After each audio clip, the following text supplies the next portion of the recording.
Recording in progress.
Hello and welcome everyone. Thank you for joining our webinar. I'm Romney from Clean Energy Nillumbik. I'll be talking a little bit to start off with, and then we've got representatives from Chromogen and Reclaim who will tell you a bit more about their products. We are recording this session today and we will be putting it on our website for others to watch later on. If you don't wish to be identified as part of the webinar, you can remove your name from your login by clicking on the three little dots on the bar at the bottom of your screen.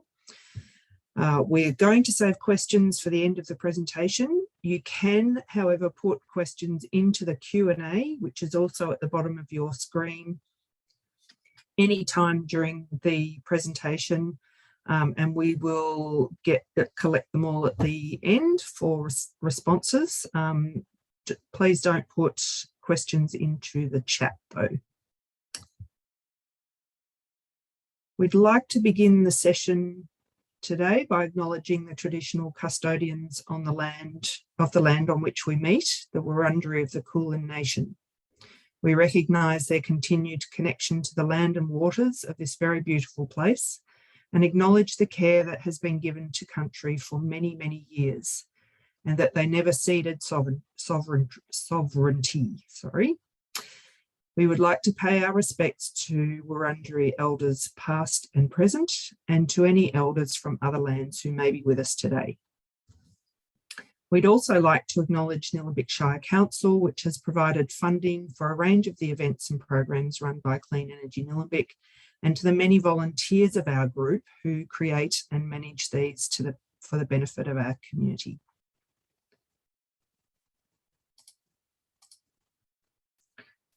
So Clean Energy Nillumbik is a group of local residents and business owners who came together with Beyond Zero Emissions in 2016 to develop a strategy to have all Nillumbik's buildings powered by renewable energy by 2028.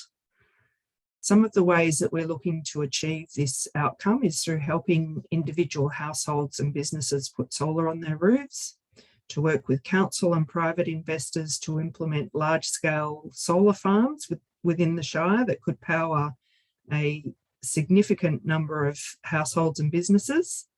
The first of which is going to happen on the old Plenty landfill site fairly soon. In fact, council ran an information session out there this morning, and if you want to go and have a look at it and speak to the suppliers who are going to organise the build, they will be out there next Saturday morning on site as well. We also plan to consider how we can partner with energy suppliers who generate renewable energy to offer a clean energy product. We help by reducing the amount of energy we use as a whole, and we are helping to assist households to move away from gas. Now, the reasons we want to get people moving away from gas are firstly that there's no clean or renewable version of gas like there is with electricity. And secondly, we're expecting to see shortfalls in Victorian gas supply starting in about 2023, which is not all that far away, which means that we'll have to import gas into Victoria. And that means additional costs to build new infrastructure and higher prices for consumers.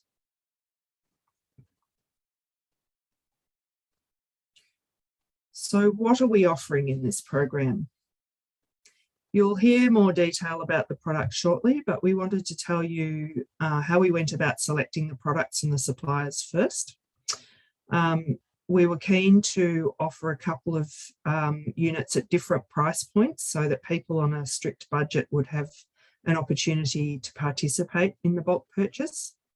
We also looked at the efficiency of all the products, what each potential supplier was offering in terms of their customer service and their warranties and the quality of the product.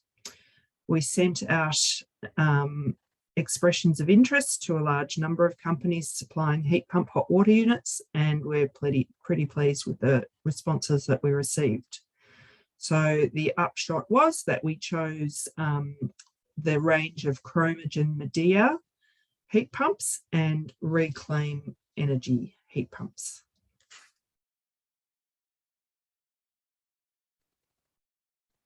This is our second year of bulk purchase programs. Last year we started our reverse cycle air conditioner program with Air Fusion in Eltham, and that's continuing this year. Heating accounts for around 57% of a household's total energy use in Victoria, so it makes sense to tackle whatever consumes the most energy as a starting point. This year, we're taking on the second largest part of most household energy bills, hot water. Both of these products use heat pump technology, which I'll go through in a second. They are hands down the most efficient way of heating air and water. So both air conditioners and hot water systems are heat pump technology, and they will help us to move away from gas. Now I'm going to give a really brief explanation of why this type of water heating is so efficient. This all makes a bit more sense if you keep in mind that heat always moves to cooler parts, whether that's air, water, building materials, or your body. That happens everywhere, all around the world, and it does that to try and equalise pressure. And if you think about the weather reports on the news, cold weather events are typically described as low pressure systems and hot weather as high pressure systems. So to try and balance that out, heat moves from the high pressure into the low pressure areas to try and balance. So there are basically two different types of heat pump units. One that has the heat exchanger and pump incorporated into the tank structure, and one that has a separate unit that either sits on the ground or on a bracket on the wall, much like an air conditioner. The reason heat pumps are so efficient is because they use electricity to move heat from one area to another rather than using an element to generate heat.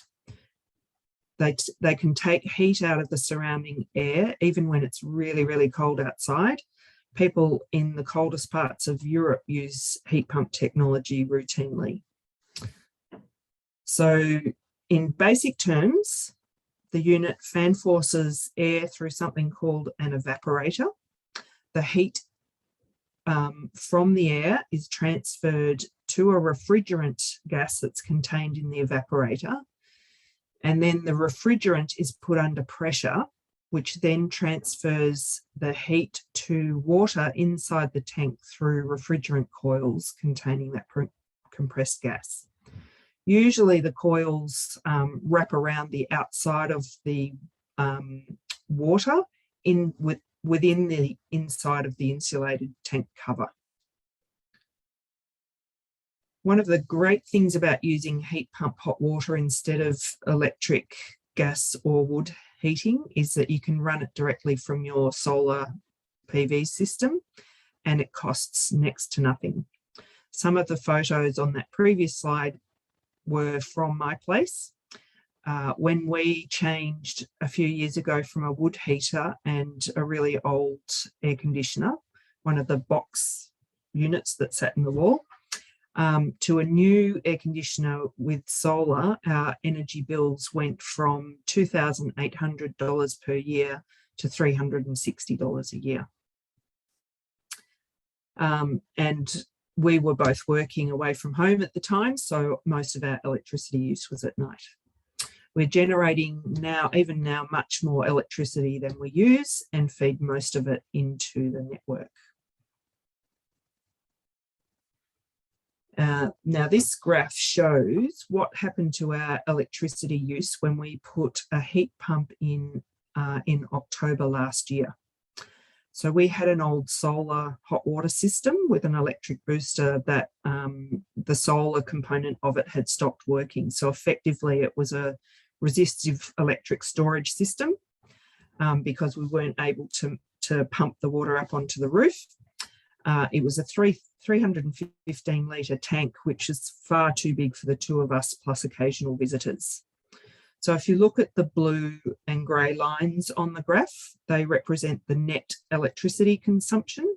Blue is 2020 and grey is 2021. So that's for the same period of time in those 2 years, and a direct comparison between before and after putting the heat pump hot water in.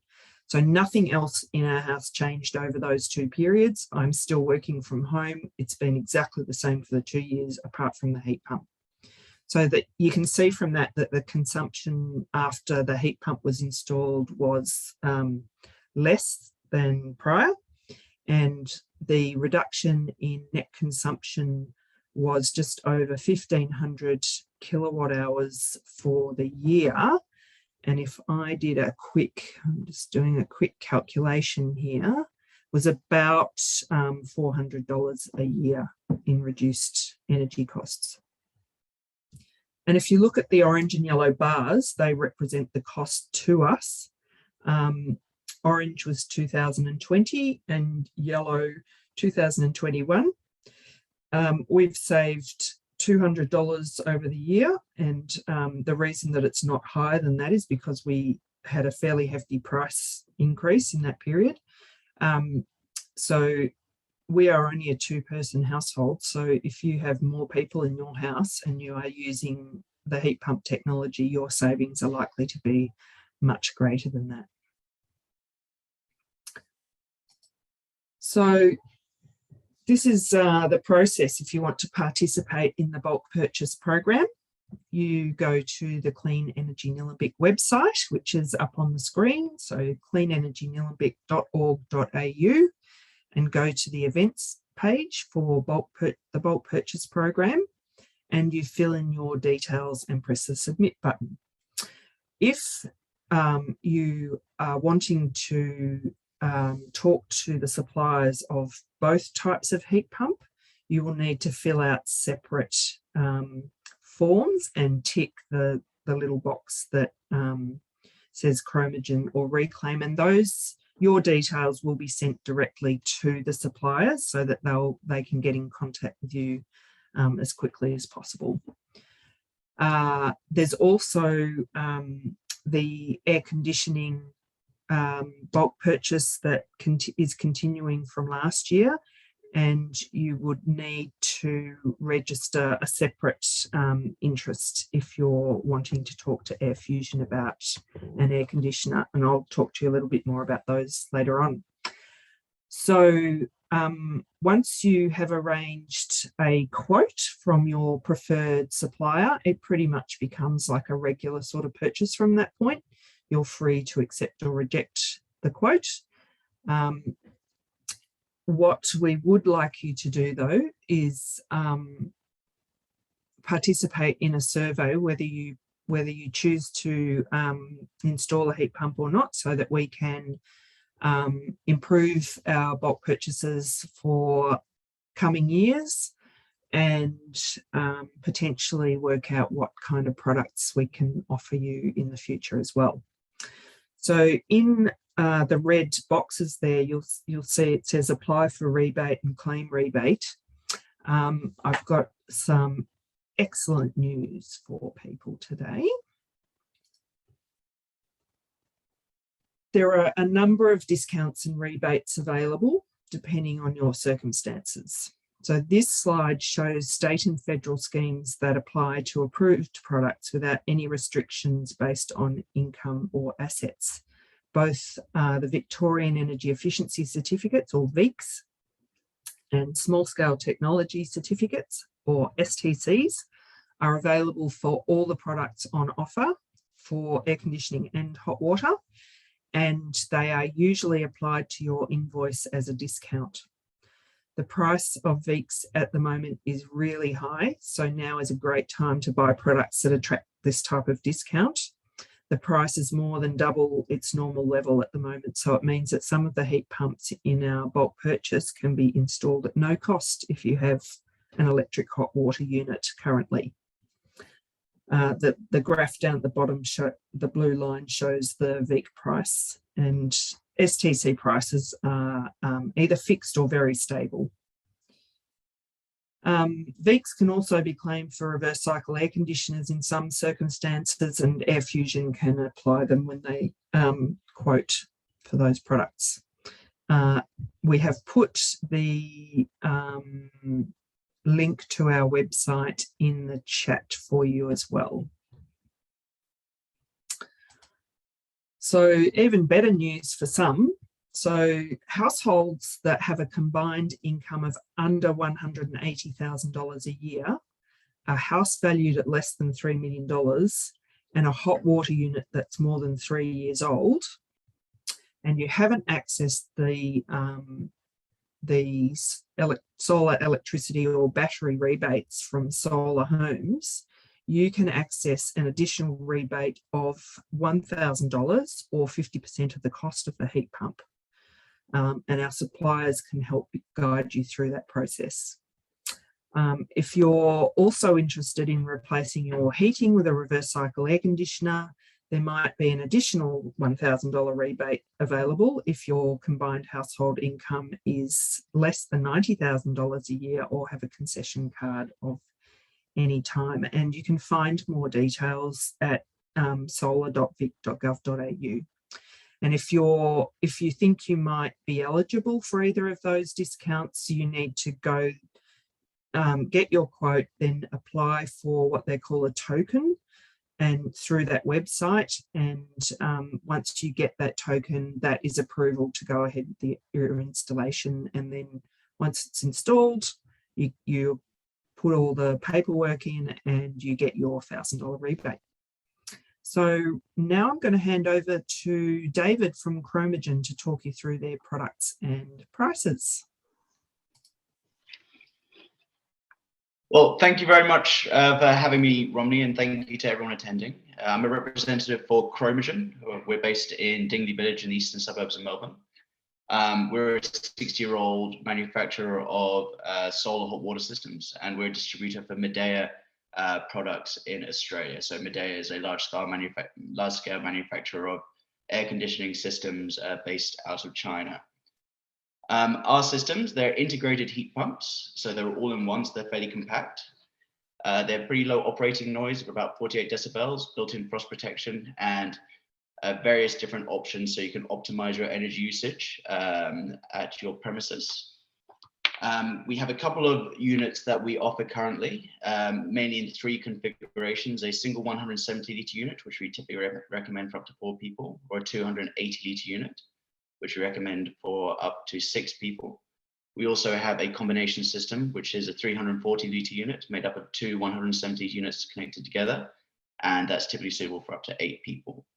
All of these units have the option of being set on a timer, so you can make sure that the energy used is in line with your hours of solar production, meaning that you'll be using barely any electricity from the grid at all. And obviously that's optimal in terms of carbon dioxide reduction, as well as your energy bills. Each system has multiple modes that they can be set on. They have an economy mode, which will govern the unit's usage in that it will make sure that it's only running on its heat pump capacity. There's also a hybrid mode that would be useful perhaps in times when outdoor temperatures are lower, or if you have a 170-litre unit, for example, if you have 4 or 5 people at the address, it will allow it to use a built-in electric element to boost its heating capacity and make sure it's always heating up water quickly.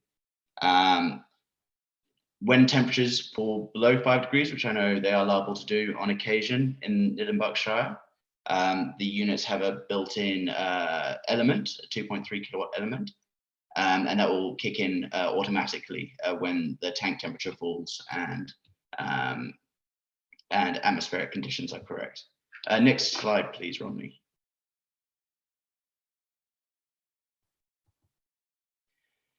So when we're replacing electric units, we can claim both the Victorian energy upgrade rebate and the federal government rebate, which is a small technology credit. If we're replacing an external electric hot water system, we can in fact replace those units for free with either a 170 unit or 2 170 units connected together. So we can cater for most size households for free. If a consumer had a preference for the single largest system, the 280-litre system, we could supply and install that unit for $700. We use specialized heat pump installers. We install around the 800 mark of these systems a month in Victoria alone, and far more in Australia in general. However, Victorian is our largest market due to the availability of the Victorian energy rebates. There are a couple of different, obviously not all systems are external electric systems. If your unit happens to be based inside, we can relocate the plumbing electrics for an outdoor unit, and our installers charge $250 for that process. When we're replacing gas systems, we can't claim the same Victorian government rebates. However, we can still claim a federal government rebate, which brings down the cost considerably from just the retail value of the units. If we're replacing an external gas unit with a 170-litre unit, you'd be looking at $1,000 out of pocket cost. And for a 280-litre unit, it'd be around the $1,699 mark. With these $0 cost units when replacing external electric systems, we deal with all the rebates in-house. There's no need to process a claim individually. We deal with quite a high volume of claims, and we will face the upfront charges, and there'll be one form to sign on the day, basically giving us the right to claim those rebates. Next slide, please. So we are the warranty and service provider for Midea in Australia. So if there were any issues with the units, you would come directly to us. We generally see a lifespan of around 10 years for these units, but on the tank and cylinder, there's a 5-year warranty. That's full parts and labor. And then 3 years on the compressor and 1 year on electrics and basically installation labor. Thank you very much.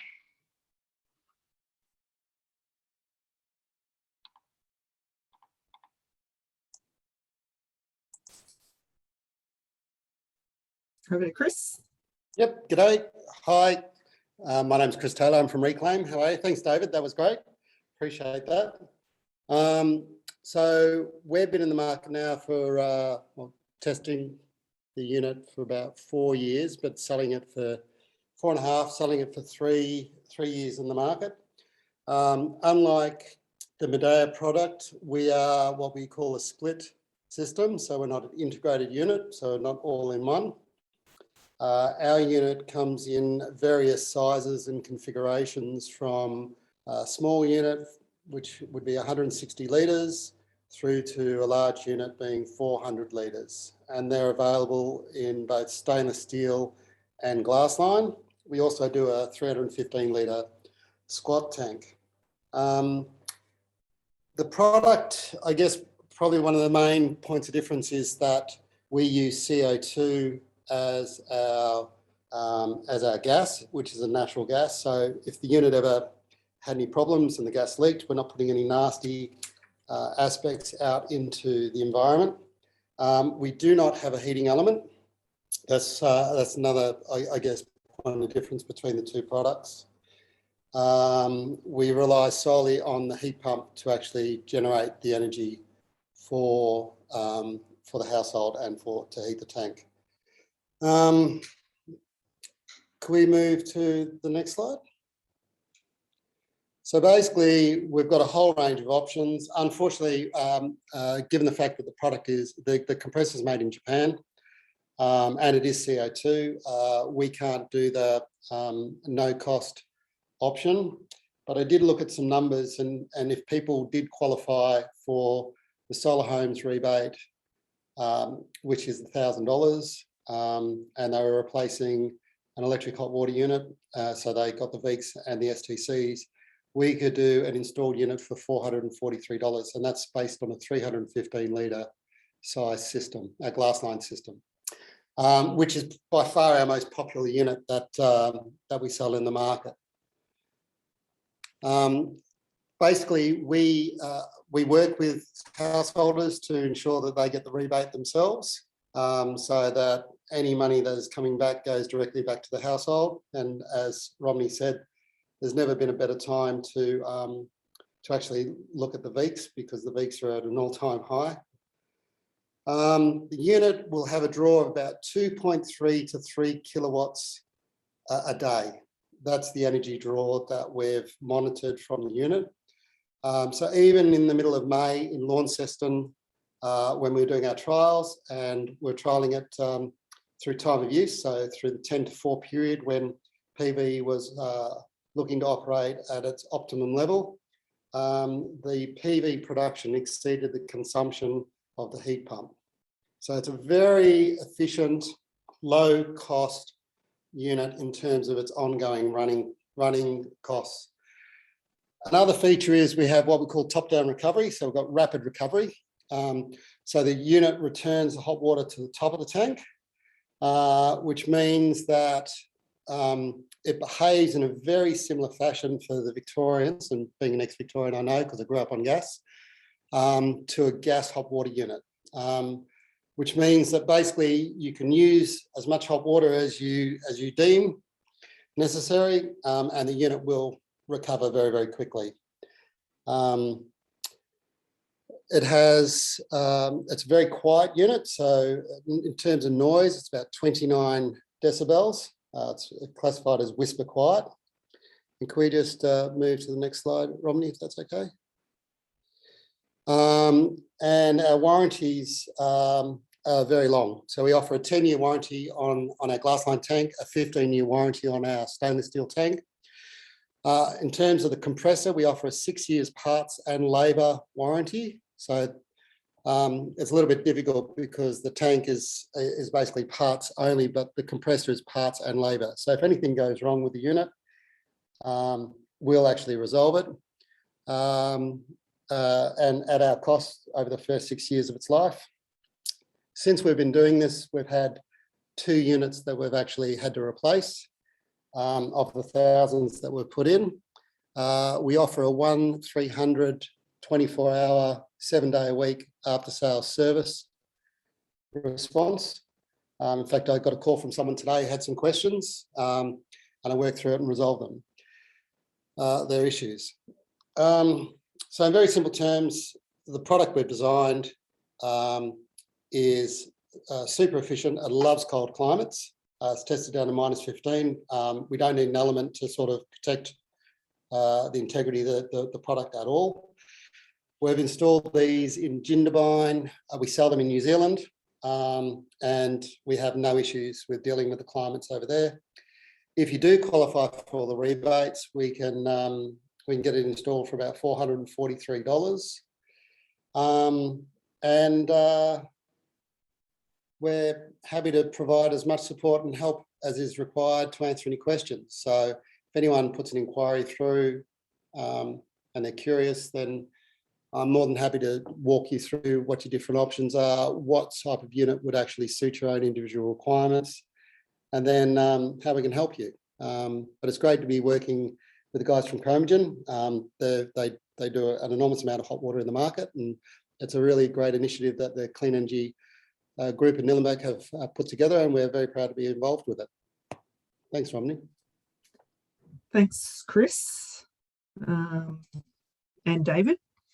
I'm just going to very quickly run you through the air conditioning units that we have available as a bulk purchase as well, in case you're interested. The Air Fusion can give you a lot more personalised information if you want to get in touch with them or register your interest through our website.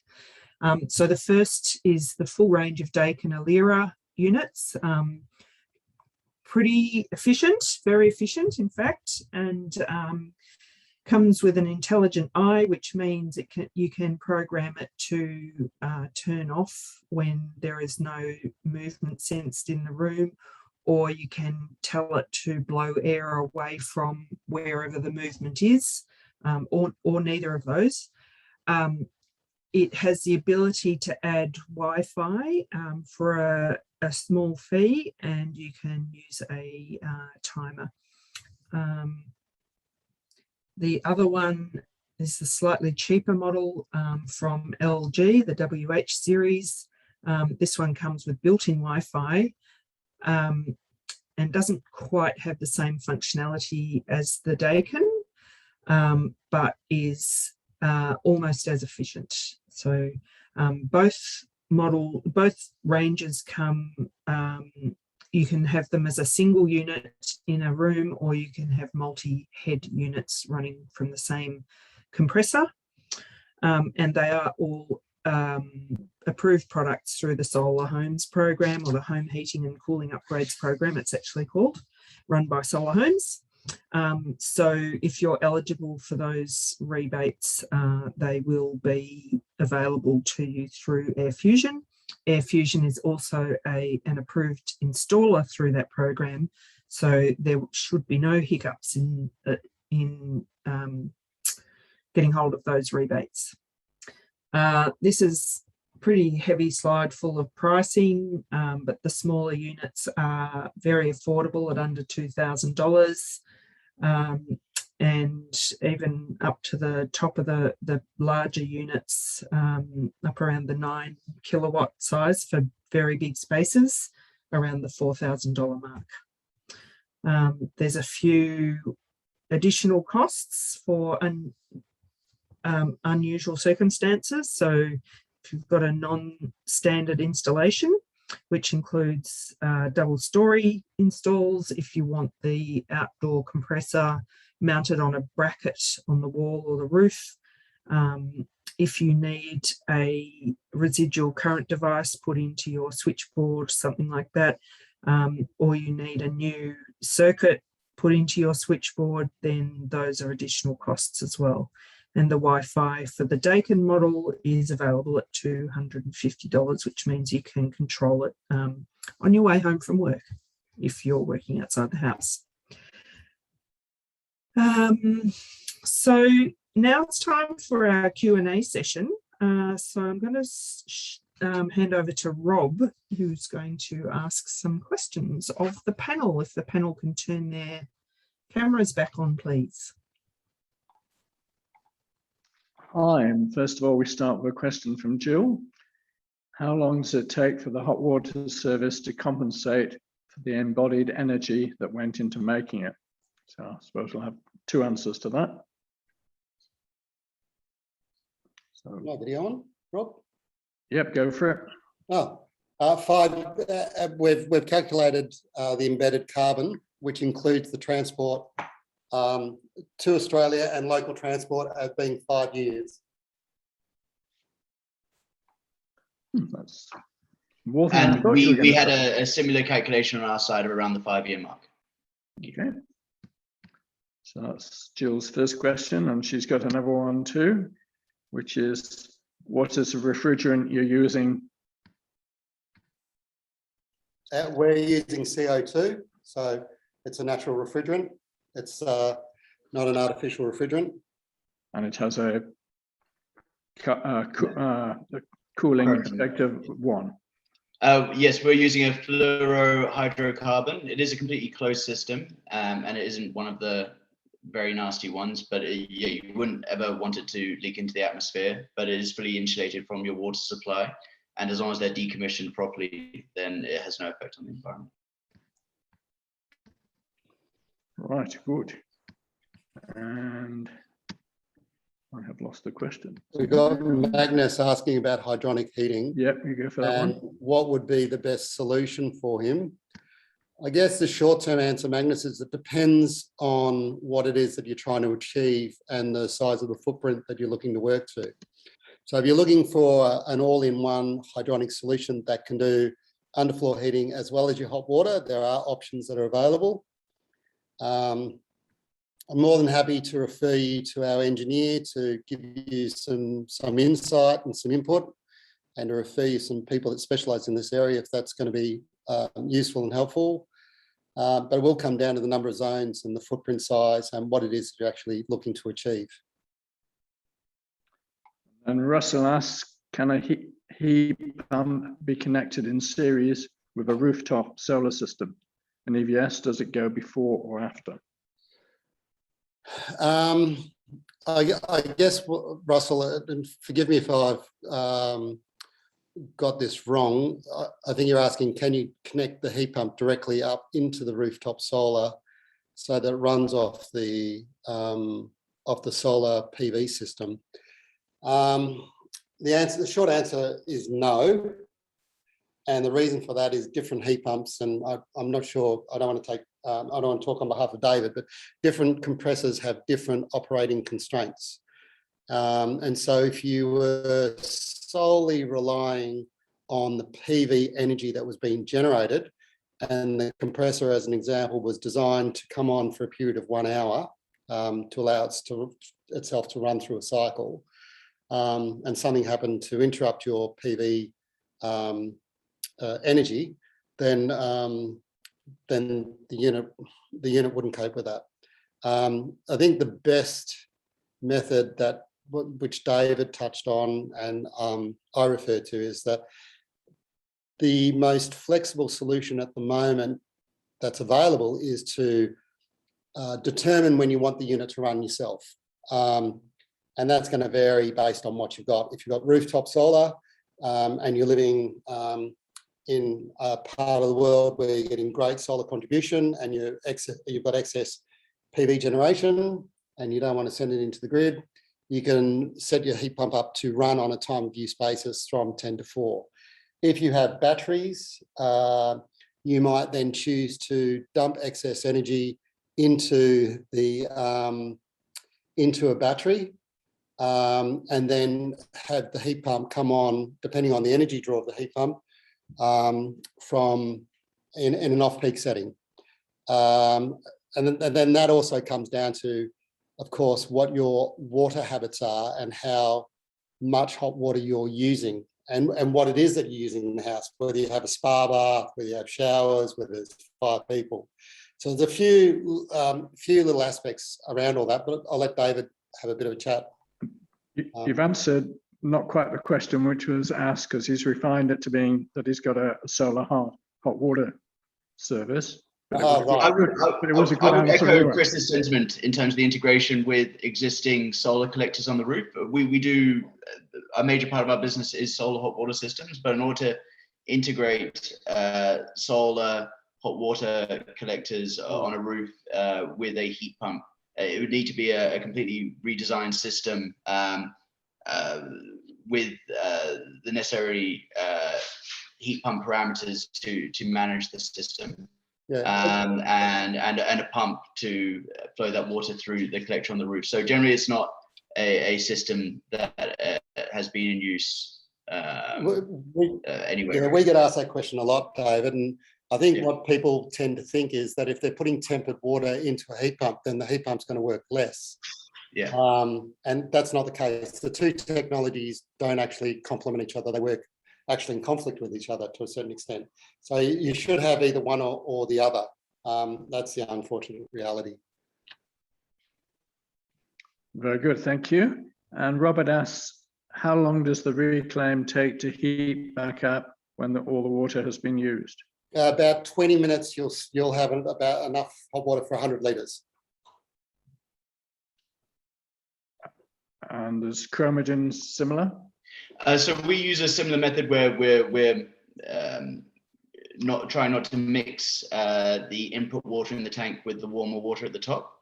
So generally, if the tank is completely empty, so if you were to run a shower on the 170 for an hour or so, then it would be about 3.5 hours until the full tank is up to operating temperature.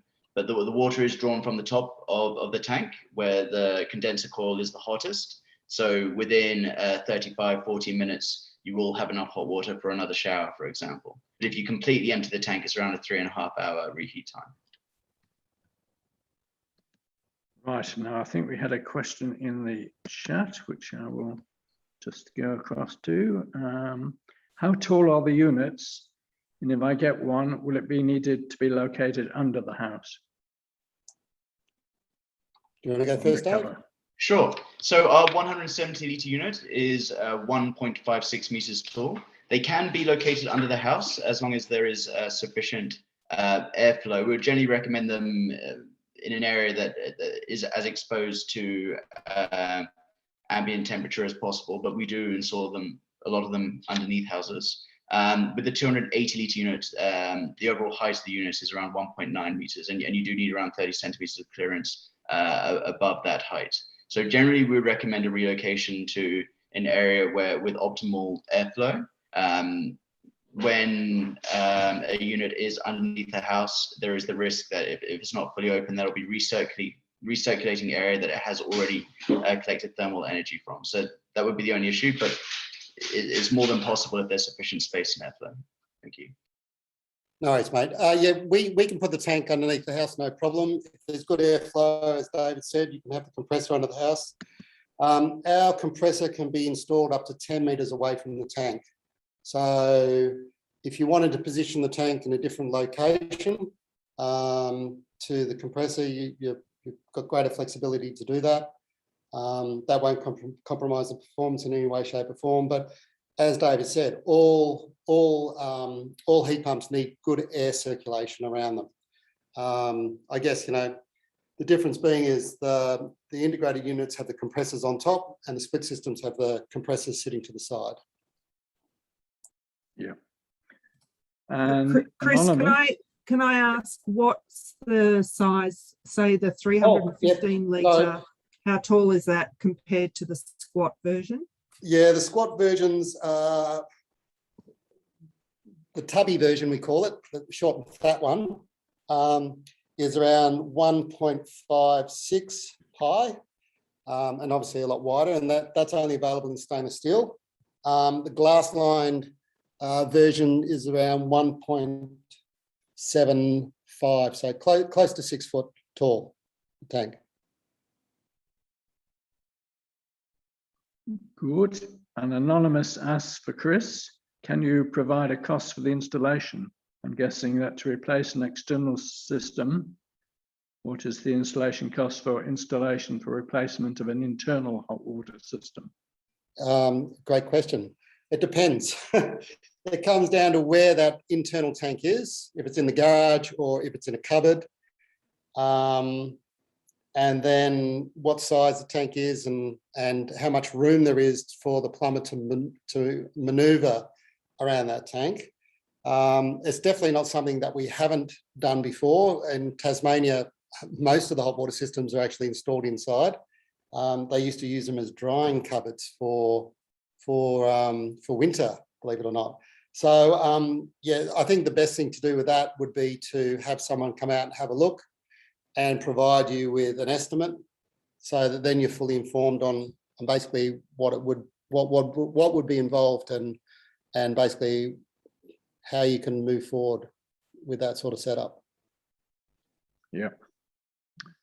And another question from Jill. I have a 20-year-old gas Aquamax that seems still to be perfectly good. Should I replace it with a reverse cycle system? And how much better would that be for the planet? I would say that in terms of the carbon dioxide production, it really depends on how you are currently producing energy yourself or receiving energy from the grid. If you have solar panels, then the equation is fairly simple, that you're not producing any carbon dioxide with the heating of your water or in the process of heating your water. From the grid, it's a more complex question based on where the energy they're getting from the grid is produced. Gas systems, they're generally fairly efficient at converting energy in the gas into heat in the water. However, that is just directly producing carbon dioxide and releasing it into the atmosphere. If you do have a way of garnering electrical energy that is produced in a renewable way, then it's a fantastic way of heating water. Likewise, these heat pump systems are harnessing thermal energy from the air, which further compounds that factor and really puts it in favor of heat pump hot water systems. Thank you. I'll pass to Chris. Well, first of all, the Aquamax is a great product. They made a very, very, very good product. So it doesn't surprise me that it's lasted 20 years and it's still going strong. So that speaks volumes for Richard Reeves and his team at Aquamax back in the day. Secondly, I guess I'll answer it slightly differently. It comes down to what it is that you're looking to achieve. When we first set out to build the product, one of the key considerations that we thought of is, well, how can we give better control to people in terms of their own energy management? That was the driving strategy. Take the power away from other people and put it back in your hands. Gas is not a complementary technology, generally speaking. If you've got solar PV on the roof, we're seeing a lot of discussion around moving to an all-electric home and having people reduce their energy consumption by putting complementary technologies together, so they all work in harmony and they can optimize and maximize what it is that they're doing. Gas kind of sits outside of that. And if I've had some discussions with the New South Wales government and the Victorian government about their net zero plans for 2050. And I know New South Wales, their plan is to dismantle the gas network. That they see that is one of the key drivers for them to get to their net zero goals. And I think there's a few changes happening in the hot water space in Victoria or nationally. One is they're proposing bringing energy ratings into products, so that you'll have a star rating system on your hot water units, which we are very, very keen to see come into play, because then people can make informed choices around electric standalone systems, heat pumps, solar or gas. And I think, I guess in line with that, we're seeing a lot of people drive this. I want to take control. How do I take control? My answer is, if the hot water unit's working, it comes down to you looking at what it is that you're expending, and then how you want to better manage your hot water to actually suit your own energy needs. And if you're not using a lot of gas, then I don't think you're doing an enormous amount of harm to the planet. What is the coefficient of performance of your units? Depending on the ambient temperature of the water, and where we are, it's between 5.5 and 6.2. For us, it's around the 3.7 to 4 mark. So for if everybody understands what that means, so every kilowatt of electricity you use, you get 5.5 to 6.2 kilowatts of heating of the water. It's not magic, you're taking a little bit of heat out of a lot of air and using the pump to drive that. So that means that you're not using very much electricity, and therefore you're not requiring, even if you're buying it from the grid, you're not requiring a lot of electricity, therefore you're not producing a lot of CO2. A couple of other considerations too with your 20-year-old Aquamax is that one day it will die, and it's likely to happen overnight, or one minute it's working, the next minute it's not, and you can't live for very long without hot water. So it's a good idea to do your research, even if you're not intending to replace it straight away. Do your research, get your quotes, get an idea of how long it takes to go through the installation process for a new hot water system, and make your decision so that when it does break down, that you can push the go button on a replacement. And the other thing about gas hot water compared with the electric heat pumps is that we also need to consider how much renewable energy is being generated as part of our grid supply now. So 20 years ago, it was zero almost, apart from the Snowy scheme. Now it's, I can't remember off the top of my head, but somewhere around the 30% mark or 35%.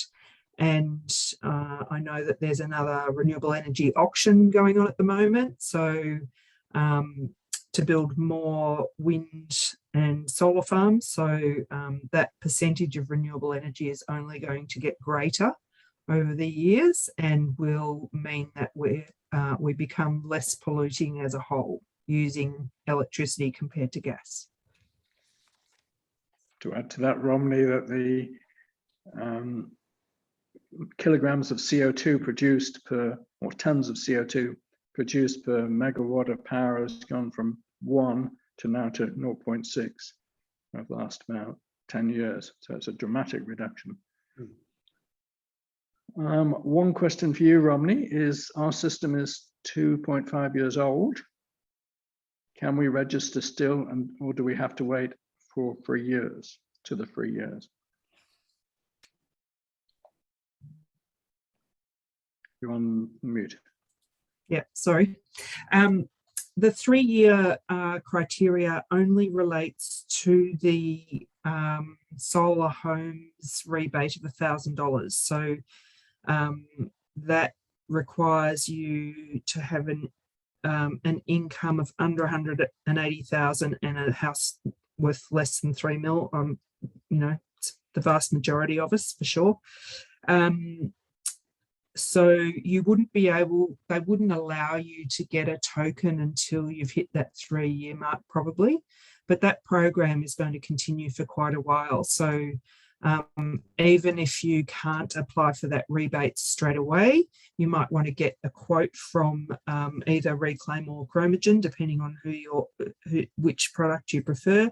Have that ready to go, and then when you hit the 3-year mark, you can put that application in with solar homes. If I may just add one thing to that. In terms of the rebates that we claim when we're replacing standard electric systems, they're not affected by those timeframes at all, because it doesn't interact with the Solar Victoria rebate or the Solar Homes rebate. So when we're replacing a standard electric system, we're claiming a Victorian Energy Incentive, which is just solely reliant on the nature of the existing system. And there are no other qualifying factors really in terms of net worth of household or income, etc. So it's a completely discrete rebate that's not affected by those other conditions contained in the Solar Vic rebate. So David, what if somebody could not claim that $1,000 and they were replacing an electric storage unit with a smaller Chromogen unit? What would the price be? It would be roughly? free if the existing system was outside. That's There you just purely through the federal government rebate program, the STC and the VEECs. Yeah. When we're replacing electric units, we never really deal with the solar Victoria system. When replacing gas units, it is an option. So through us, the out-of-pocket cost would be $1,700 to replace an outdoor gas system with a 280-litre heat pump. If you wanted to, you could claim an extra solar Vic rebate of half of that value. That's sometimes an optimal decision. Sometimes it's optimal to use that rebate for solar panels or battery if that would save you more, because it's not that significant, especially if we're replacing a gas system with a 170 unit, savings $500, whereas that rebate can be used far more effectively when replacing solar panels, etc. No, I don't think we have any more questions unless somebody wants to come in. Quickly on the I topic. wondered actually if David or Chris could talk about the sizing of the units, because traditionally a 3-bedroom family home would have a 300-litre storage tank for hot water, especially if it was electric, slightly smaller with gas, and just talk about why that might not be necessary with a heat pump. I'm happy to make a start on that one, Chris, and I'll pass over to you. A standard electric system will typically be set up on an off-peak tariff with a slight discount, maybe 30% on the electricity it's using. However, these heat pump systems, as soon as you use any water from them, they do refill the tank and begin to heat more water. Now, if you set on a timer, the mass changes slightly, but as they try not to mix cold water coming into the tanks and the water that is already heated up, there is a multiplication factor in terms of the capacity when comparing a standard electric system and a heat pump. Firstly, due to the fact that it will heat water as you use it, and secondly, the thermodynamics within the tank that aim to ensure that hot water is always available. Thank you. I'll pass it on to Chris. Yeah, normally when we size a unit, there's a couple of considerations that we look at. One is the number of bedrooms. So we take into account the size of the house, even if there's only a couple of people living there, because we try to size the unit for the house in case the individuals who are currently living there want to move on and sell the premises. We want to make sure that whatever hot water we put in works, because we don't want our brand getting damaged with people saying that the product doesn't work. If a family of 5 move in, as an example. About 80% of what we do is the 315-litre system, which is interesting. The tanks will only lose 1 degree of temperature over a 24-hour period. So even if you're a light hot water user, if you've got a larger system, you're not going to get penalised. We're not relying on any, the energy draw that we're relying on is about, as I said, between 2.6 and 3 kilowatts during a day. So if we heat up a unit and it's set to run on 10 to 4 and the unit's already heated up the next day and the individual hasn't used any energy or any, which is stored as hot water in the tank, then the unit won't come on. We're finding that the vast majority of people are actually requesting a 315-litre unit.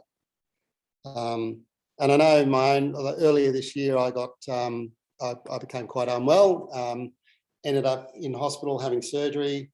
Long story short, my in-laws came up to help with the wife. We've got 3 kids, one of which is an absolute water hog and a nightmare. And he's only 8, believe it or not. But you literally have to grab him by the ear and drag him out.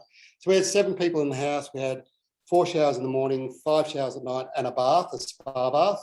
And the unit had no problem keeping up with us at all. And we've got a 315-litre at our place. So it just comes down to, generally speaking, you size it for bathrooms, size it for bedrooms, and size it for occupants in the house. And then you give them options. And so from there, they can make the decision that suits them. With the way the rebates are calculated, it's probably most advantageous to go for a larger unit rather than a smaller unit, because the VEECs and the STCs are so much higher on those units because you're storing more energy. Good. And I've noticed one more question. Do they have to be placed under cover, or are they okay out in the sun? on them? Or should you have a veranda where the morning sun isn't on them? They can go out in the weather. There's no problem with that at all. As David's explained and I've touched on, they work off the ambient air temperature. So whether you sit them in the sun or sit them in the shade, it's not going to affect the performance. They meet the UV standards, so they're not going to denigrate if they get some sun on them. It's not going to cause any problems at all with our unit, and I don't think it will with David's either.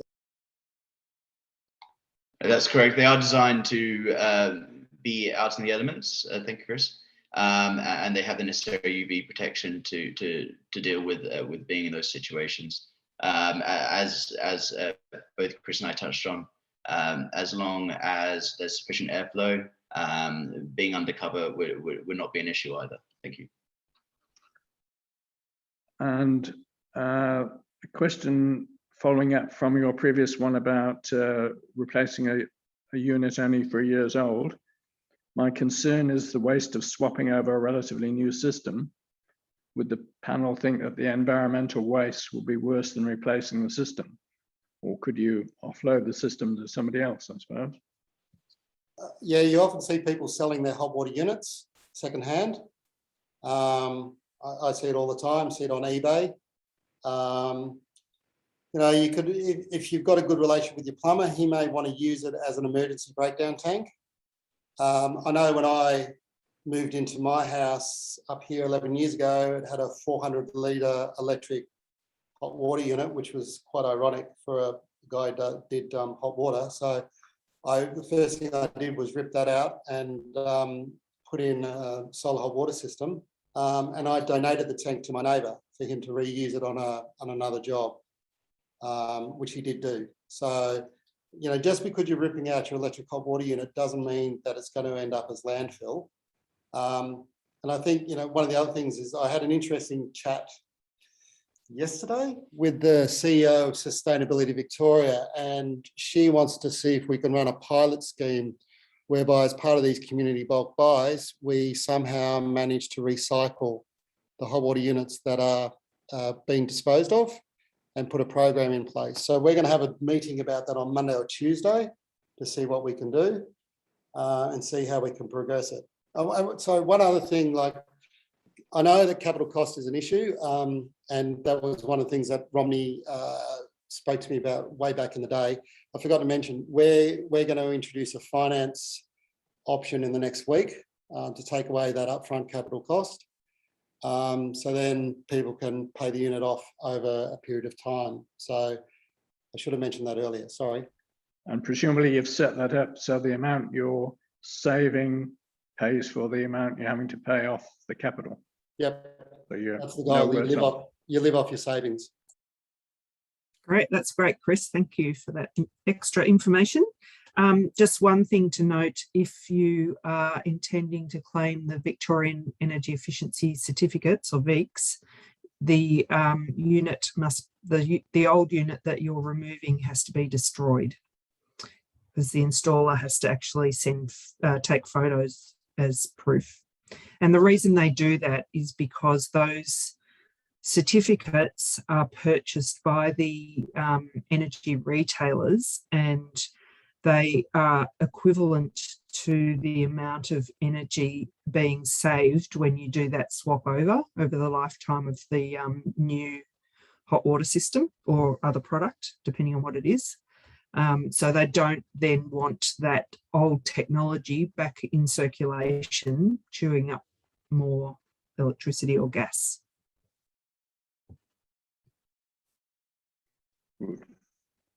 Are we done, Rob? I think we're done. Let me just check any late questions. There's a few more questions there.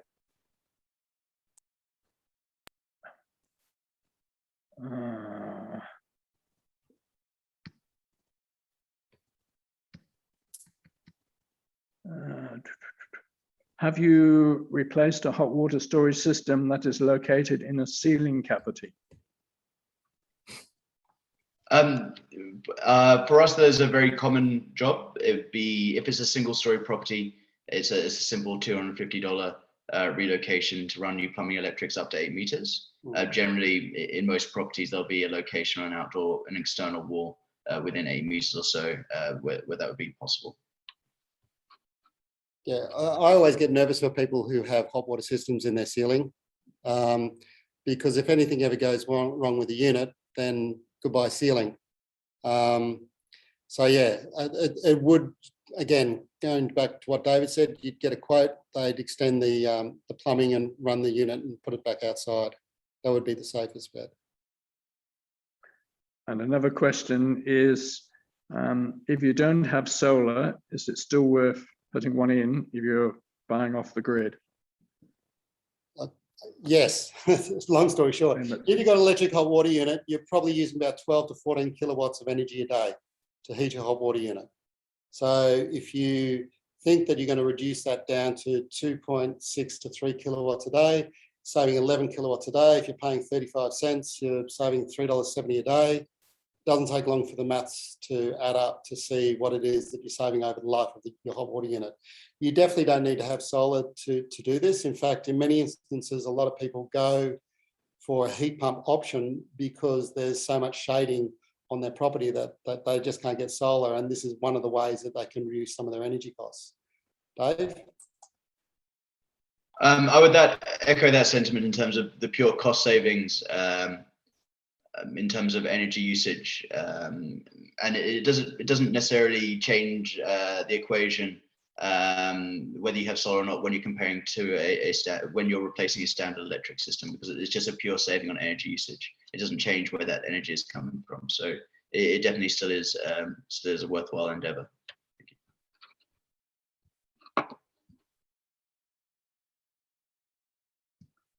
Right, I think that is all the questions I can see at the moment. Okay, thank you. We might move on then, if that's okay. I'm just going to share my screen again. So we've got Clean Energy Nillumbik's got a number of events coming up that you might like to attend after today.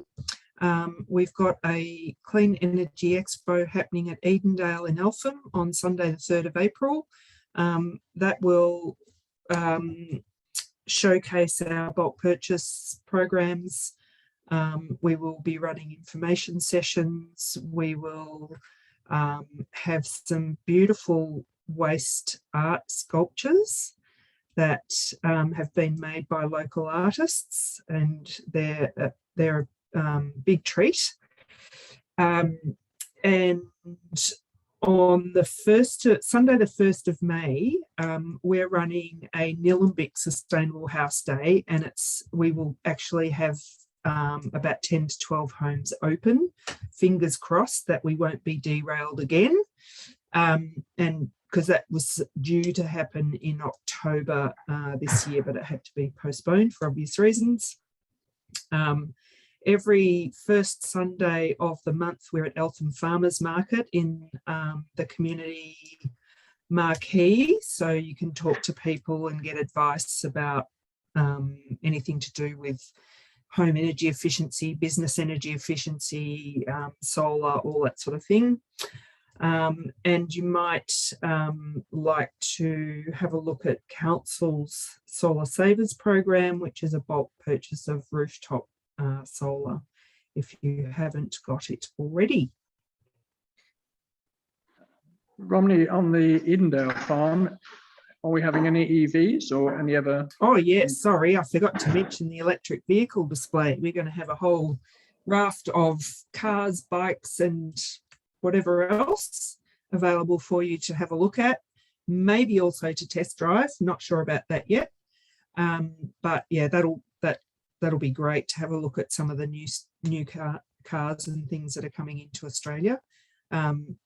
EVs are going to get a lot of traction over the next few years. There are massive charging networks going in all throughout Victoria and other states, and not that you really need them unless you're traveling for a long distance, but most people are able to manage their vehicle charging in their own home. And what else have I missed, Rob? Anything? I think they're putting some in Eltham as well, though. Some charging stations. Council have got a few. Yeah, council's installed. putting a few in. There's some at Eltham Leisure Centre now. There's one at the Community Bank Stadium in Diamond Creek. There's some going in at I think they're already in at the council office because they've started buying electric vehicles for their fleet. And they will pop up all over the place, hopefully with solar carports to power them. So there'll be real zero emission vehicles in every respect. Right. So once again, if you want to register your interest and get a quote, go to the Clean Energy Nillumbik website that's on the screen, cleanenergynillumbik.org.au. If you want to hear from both companies offering product, make sure you fill out 2 separate forms and go from there. And we have a little exit survey for you just so that we can wrap up how the session went today and whether you got all the information that you needed and things like that, so we can improve it for next time. And thanks to David from Chromogen and Chris from Reclaim for speaking today, and thanks to Nat and Rob from Clean Energy Nillumbik for making the webinar work seamlessly. And thank you all for joining us today, and we hope we can meet you around town at some point.